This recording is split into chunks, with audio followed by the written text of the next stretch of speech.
사도행전 2장 10절에서 11절까지 보겠습니다.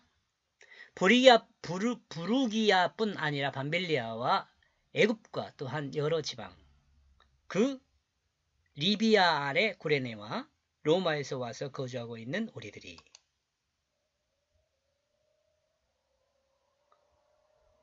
여기서 우리들이라고 하는 것은 누가도 포함되어 있죠. 로마에서 와서 우리들이도 포함되어 있습니다.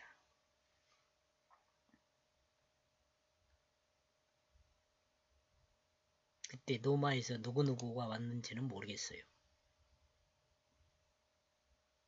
지금 이때가 언제예요? 예수님이 승천하신 오순절 무렵이잖아요. 예수님이 승천하신 지 한 10일 정도? 뭐 7일에서 10일 정도였었으니까 그 정도 무렵이잖아요. 예수님이 승천한 지 10일 정도.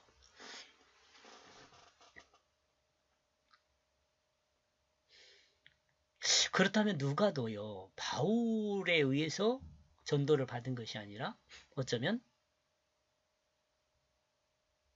이때 같이 있었을 수도 있지 않았을까요? 물론 또 이렇게 생각하죠. 이 누가가 전달 받았을 수도 있죠. 이런 이야기들을. 하나님의 역사 안에 모이게 된 사람들은 경건한 유대인들입니다. 경건한 유대인들요. 그리스도인이라는 이름이 정해지기 전에 이렇게 불려졌던 것 같아요. 기독교인들을. 경건한 유대인은 하나님 말씀을 따라 하나님을 자랑하는 사람들이죠. 최소한 하나님을 대적하는 사람들이 아니라 하나님을 자랑하는 사람들이었을 것입니다. 하늘 아래 나라에 속해 있었어도 이방이라고 생각하면 돼요. 하나님 말씀을 기억하고 하나님을 자랑하는 사람들이었을 것입니다. 하나님은 이들을 하나님의 역사 안에 모이게 하셨고 모이게 된 경건한 사람들이 예루살렘에 모여 있습니다. 그리고 이들은 하나님 말씀을 예수님의 그 제자들인 갈릴리 사람들의 언어로 선포되게 하셨습니다.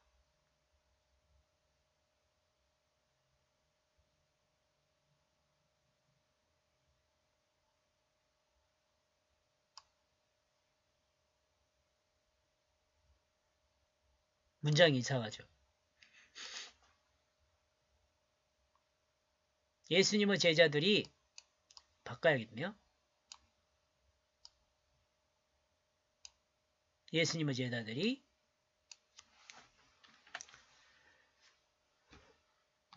하나님 말씀을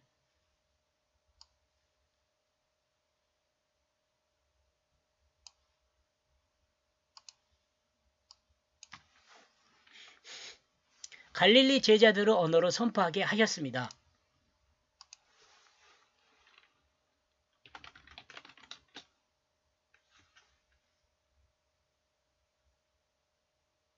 하나님은 그 제자들이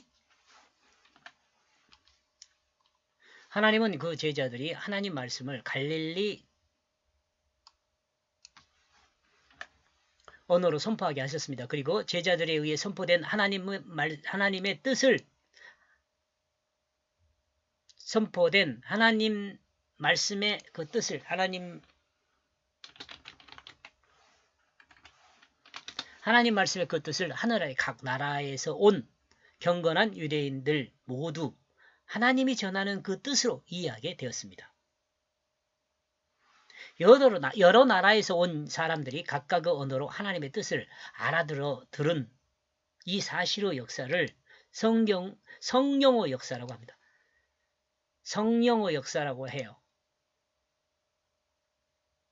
각각의 언어로 하나님의 뜻을 알아들은 이 사실의 역사를 성령의 역사라고.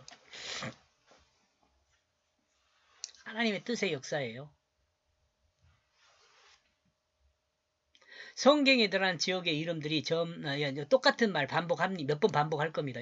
제가 이해를 못 하겠어요. 이건 이 이름들에 의해서 전달하는 의미를요.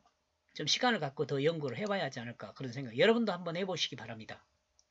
성경에 드러난 지역의 이름들이 전하는 정확한 의미는 모르겠습니다. 다만 창세기 11장이 기록한 바벨탑 사건을 회복을 드러낸 것으로 이해하고 있습니다. 저는 이거 전체적으로요. 이거 또 나올 겁니다. 이거 네, 여기 또 나오잖아요.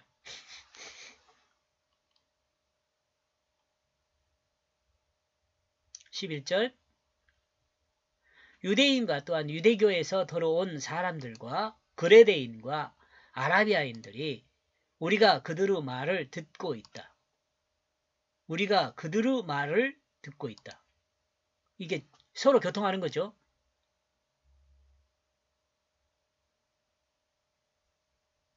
그 자신들의 것을 우리의 각각의 방언으로. 이것은 하나님의 경이로운 큰 일이다. 여기 하나님의 경이로운 큰 일이라고 딱 정리해버려요. 이 사실은 여기서.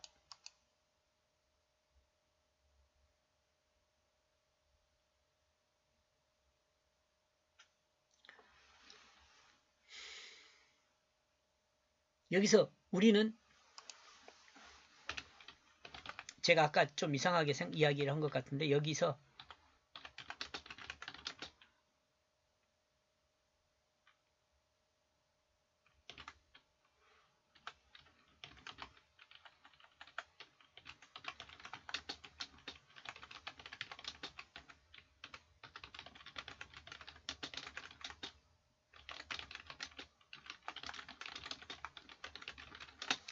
우리는 경건한 유대인들이고요.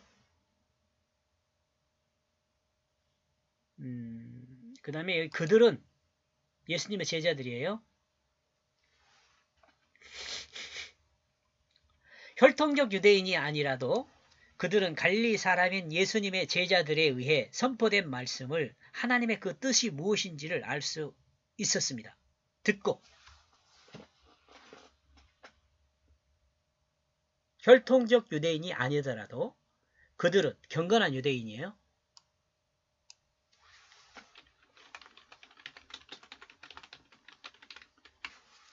경건한 유대인들은 갈릴리 사람들인 예수님의 제자들에 의해 선포된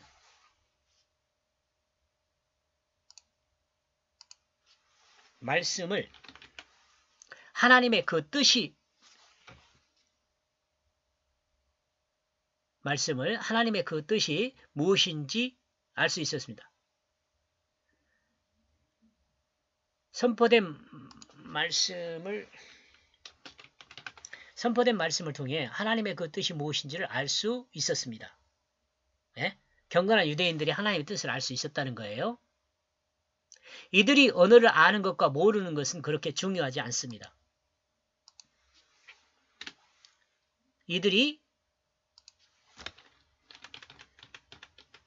갈릴리 언어를 아는 것과 모르는 것은 그렇게 중요하지 않습니다. 이들이 제자들이 선포한 하나님의 뜻을 하나님의 뜻으로 이해했다는 그것이 중요합니다. 이는 경이로운 하나님의 역사라고 이야기합니다. 이건 사람의 역사가 아니고 하나님의 역사라는 거예요.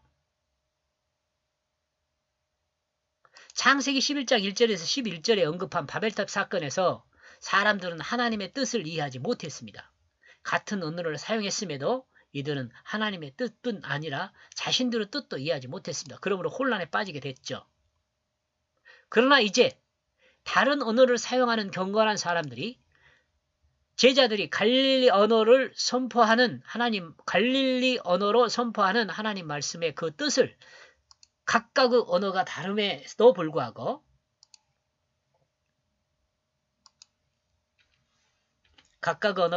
불구하고 동일한 하나님의 뜻으로 이해하고 있습니다. 이것이 경이로운 하나님의 역사입니다. 인간의 마음이 바뀔 수 있는 것은 여기서요. 하나님의 역사를 이렇게 여러분 한번 생각을 해보세요. 인간이 인식을 한다는 게 어떤 것을 아는 거죠. 경험하는 거잖아요. 경험하는 거예요.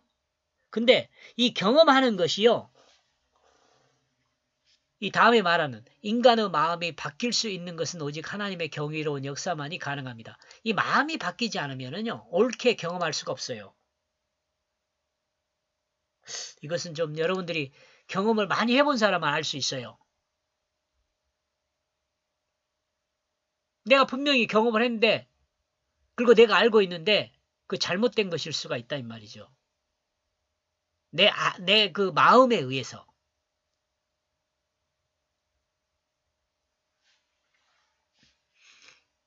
그런데 마음이 온전하게 바뀌면 경험한 것이 온전한 것이 되죠. 마음이 온전하지 못하면은요, 경험한 것도 온전하지 못해요. 그런데 마음이 온전하면 온전한 경험을 하게 돼요.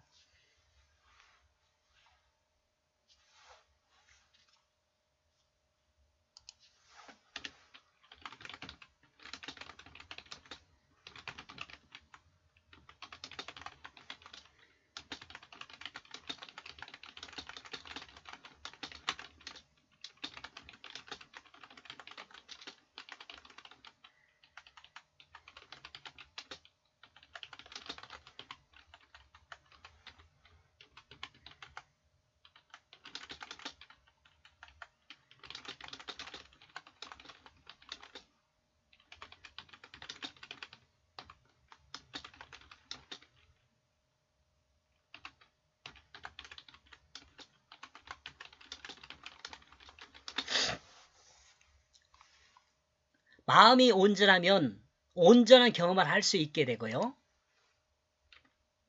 진리를 알게 됩니다. 진리를 알게 돼요. 진실을, 사실을 알게 되는 거죠. 마음이 온전하지 않으면요, 온전하게 경험을 할 수가 없어요. 성경에 드러난 지역의 이름들이 반복하는 겁니다. 정확히 이 의미를 모르겠어요, 저는. 다만 창세기 11장에 기록한 바벨탑 사건의 회복을 드러낸 것으로 전체적으로 제가 이해를 하고 있습니다. 여기까지 보겠습니다. 고맙습니다.